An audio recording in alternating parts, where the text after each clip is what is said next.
I'm Phil, and today I'm going to talk about the DFRobot Huskylens 2 and some of the projects I've been working on.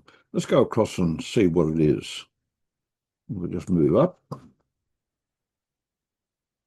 Okay, so it's looks like this up the front, and you can see it's got a camera on board, but it's a AI processor, mainly for vision, but it's also a gateway to large language models or LLMs, and it has quite a lot of vision firmware, including YOLO on board.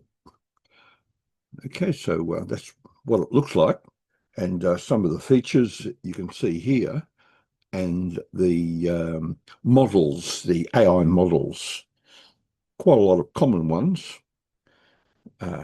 Cost-wise, it cost me just under $69 on a slight discount. And I ordered that back in October. So I've had it for a couple of months, but I haven't actually done anything with it. What do you use it for? Well, in educational robotics, uh, students can actually combine in their STEM classes both robotics and AI. You can build interactive systems where you can trigger an event or trigger something in your home. The features, it's got onboard processors and an onboard LCD screen, which is a touch screen, a camera, an AI processor, which is both vision. It will perform both vision and LLMs, both internally and externally.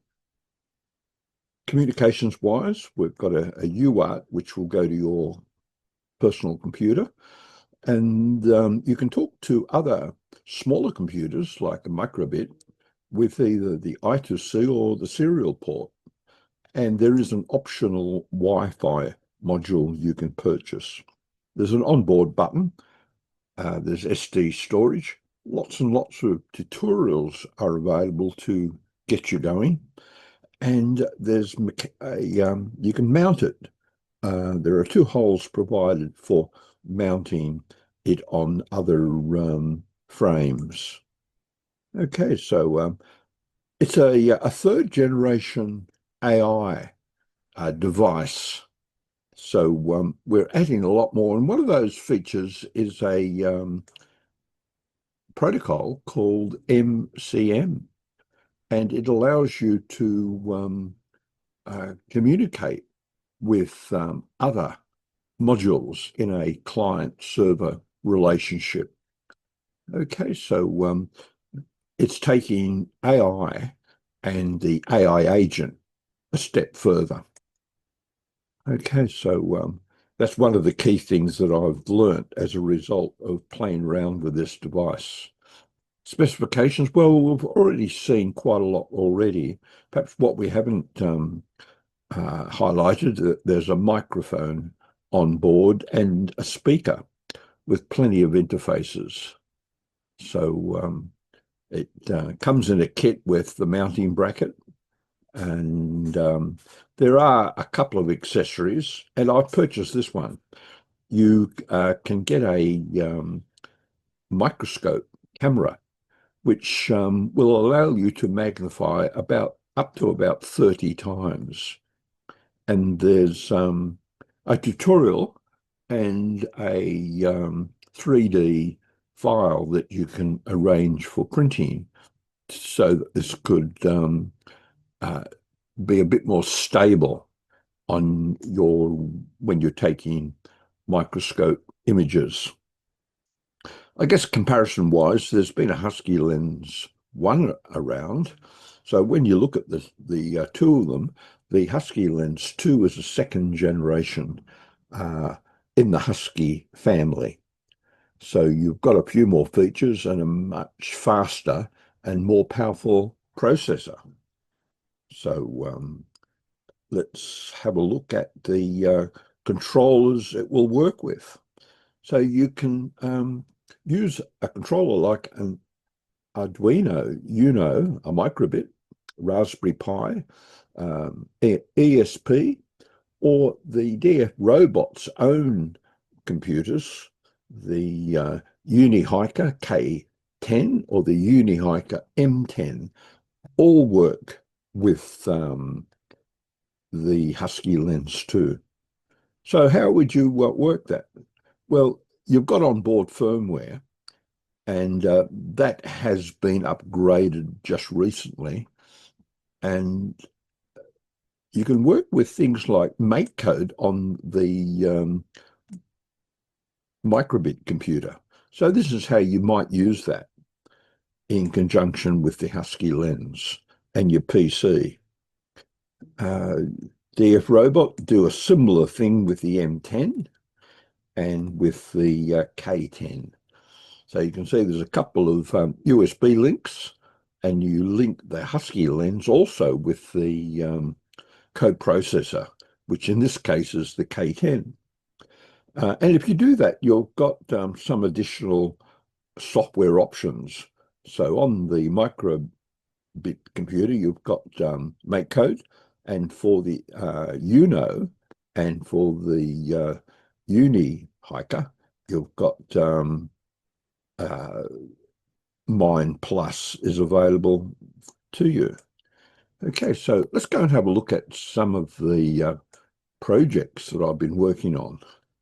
So I've spent most of my time just unboxing and getting things like the communications, the Wi-Fi working. Now, while I got that working, I did drop it a little bit, and it no longer worked. The Wi-Fi card is not working.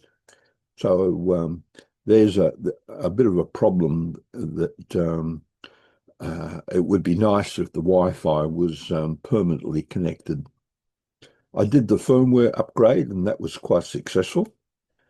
And I've explored what the MP server is. Also played around with microscopes, and I've put together a very crude construction, and this is my desktop arrangement, to look at microscope slides. So I've been looking at things like ferns and other objects under the microscope. And my overall opinion is that is a little bit underpowered for a microscope. It could have a higher resolution. Microbit-wise, I've done some simple models, things like face detection, counting the number of faces and showing that on the microbit LED array. So that's been quite successful. And to do that, I've added the microbit with a Huskylens, the power board, and the cables. And this is my arrangement. This is what it looks like. A little bit different from what DFRobot show. I've added the power board here for my interface. So DFRobot show this connection.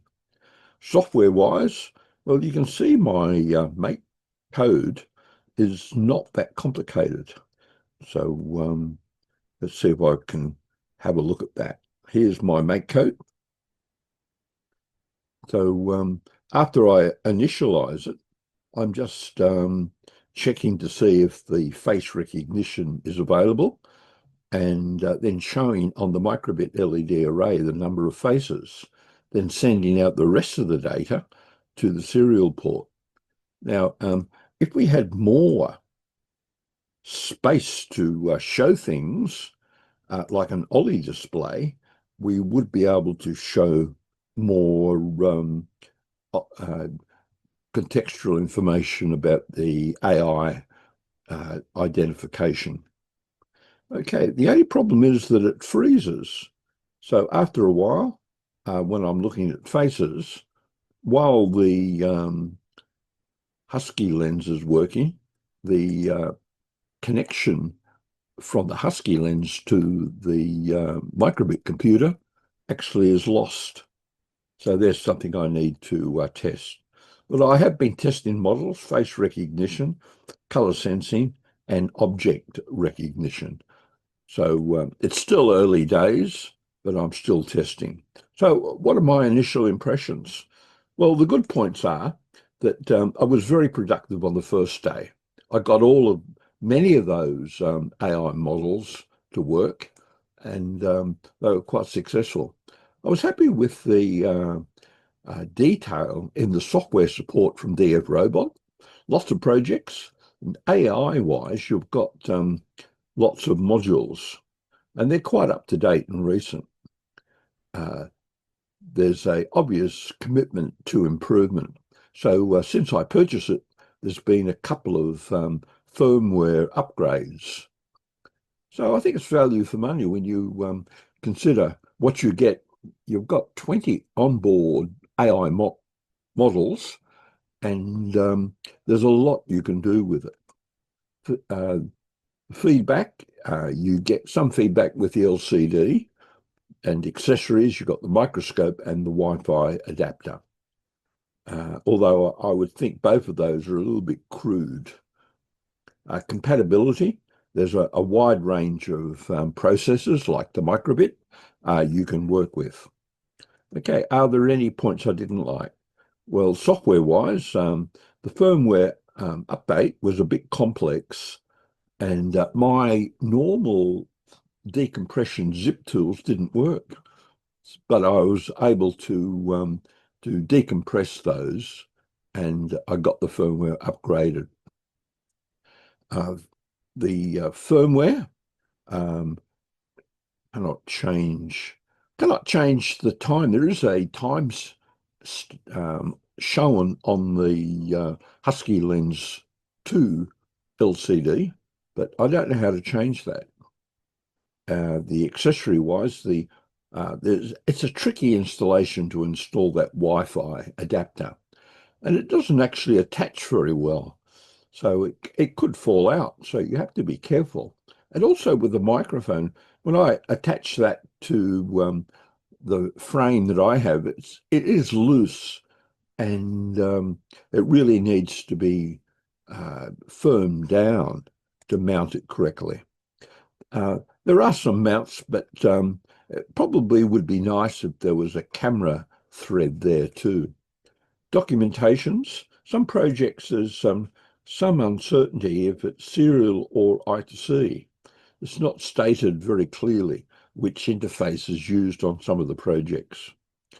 LCD's a little bit too small.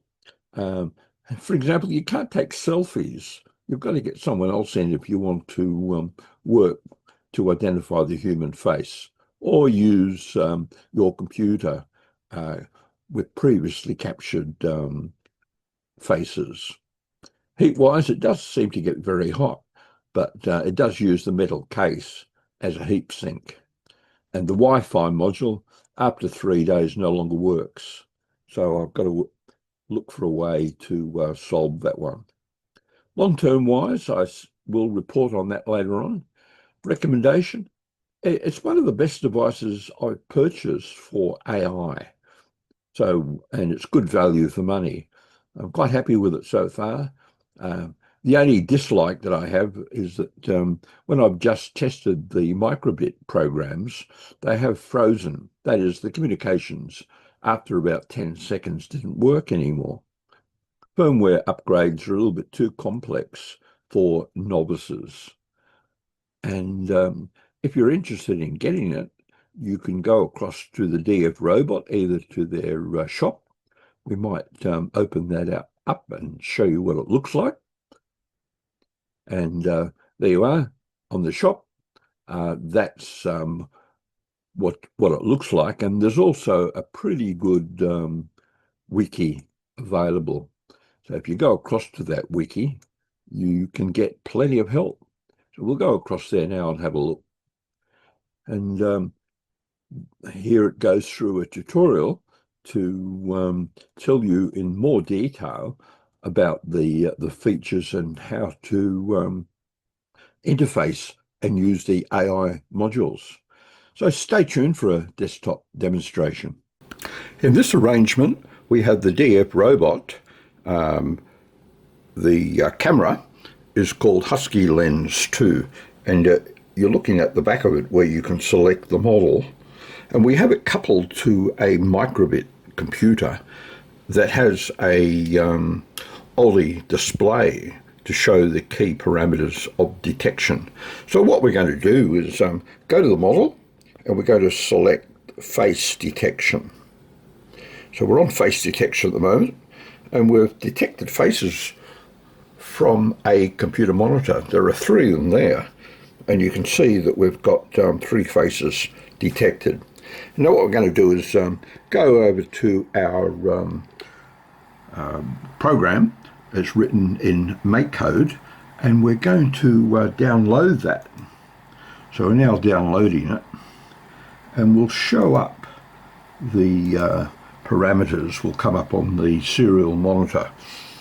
So it's just initializing now, and it's initialized, and what's going to happen is that it will show the number of faces on the screen here. So it's showing 3 faces, and we can see that over here that there are 3 faces.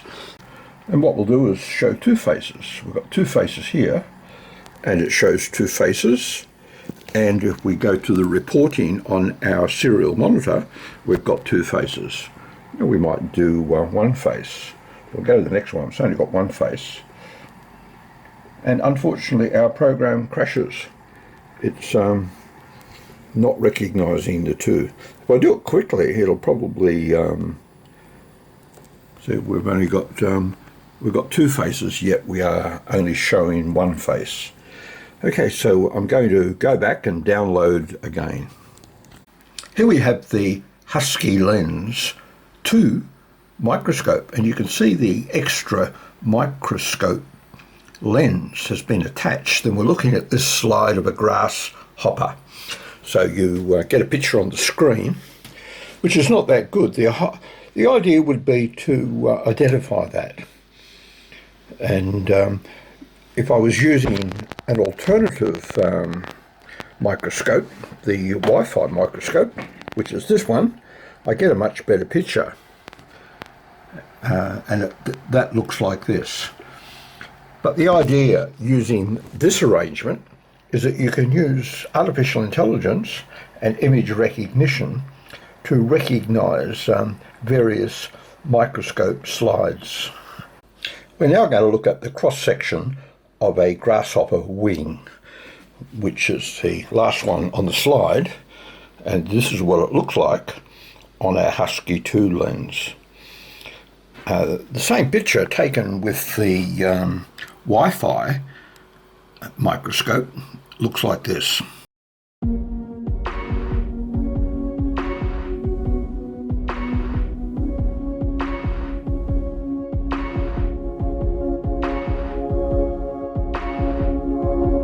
Here we have the letters ABC on the Huskylens 2 with the microscope attachment.